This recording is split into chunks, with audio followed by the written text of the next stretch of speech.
Hello everyone, welcome to Namdo classes. Namdo classes के YouTube platform पर आपका स्वागत। डिस्कस करेंगे आज हम अपने इस हिंदी की वीडियो में व्यंजन को। तो व्यंजन क्या होते हैं? व्यंजन वे वर्ण होते हैं जो स्वर की सहायता से बोले जाते हैं, अर्थात स्वर की सहायता से बोले जाने वाले वर्ण व्यंजन वर्ण कहलाते हैं। आज हम अपने इस वीडियो में व्यंजन का वर्गीकरण देखते हैं। आइए, तो ये हमारा जो वीडियो है, आज हम इसे बताएंगे आपको व्यंजनों का वर्गीकरण। तो व्यंजनों का वर्गीकरण हम देखेंगे। तो ये होते हैं आपके व्यंजन। व्यंजन होते हैं आपके 6 प्रकार के। प्यारे बच्चों, कौन कौन से?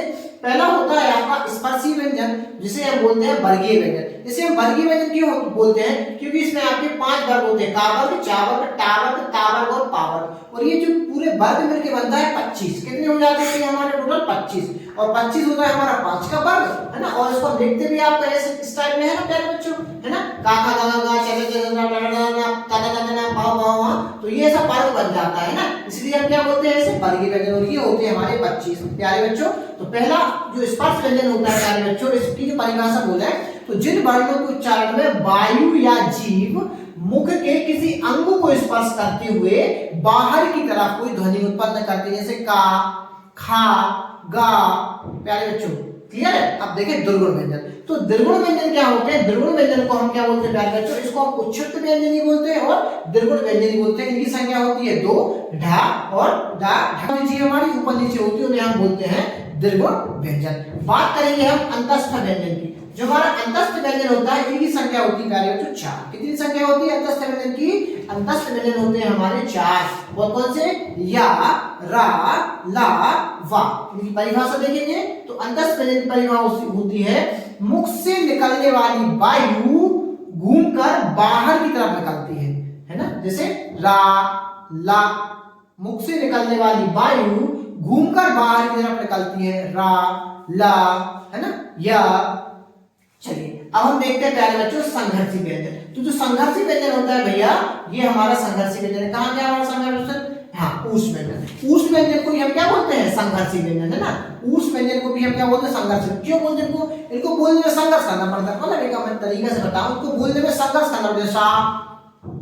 सा संघर्ष करना है ना। मतलब मुख से निकलने वाली वायु जीभ से रगड़ खाकर बाहर निकलती है, तो ये क्या बोलते हैं हम? संघर्षी व्यंजन। शा, सा, सा और हा। तो इसकी परिभाषा ये है। अब देखेंगे अनुनासिक व्यंजन। अनुनासिक क्या होते हैं प्यारे बच्चों?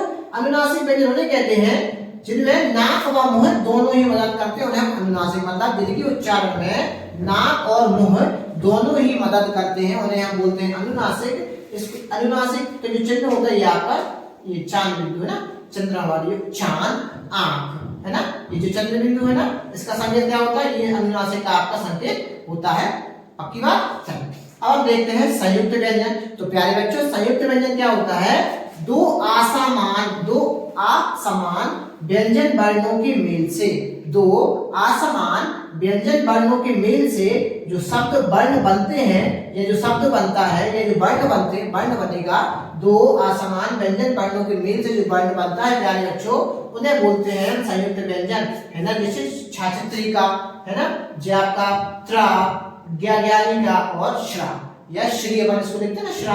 तो प्यारे बच्चों, ये होते हैं हमारे व्यंजन, है ना। तो व्यंजन आप देखिए, व्यंजन हमारे होते हैं 6 प्रकार के। पहला होता है प्यारे बच्चों स्पर्शी व्यंजन, दूसरा अंतस्थ व्यंजन, तीसरा ऊष्म व्यंजन या संघर्षी व्यंजन, चौथा होता है दुर्गुण व्यंजन, पांचवा संयुक्त और छठवां हमारा अनुनासिक व्यंजन। तो ये मैंने आपके वीडियो में व्यंजन को अच्छे से समझाने की कोशिश की। अगर आपको कोई डाउट आता है तो प्लीज कमेंट बॉक्स में आप डाउट को लिखें।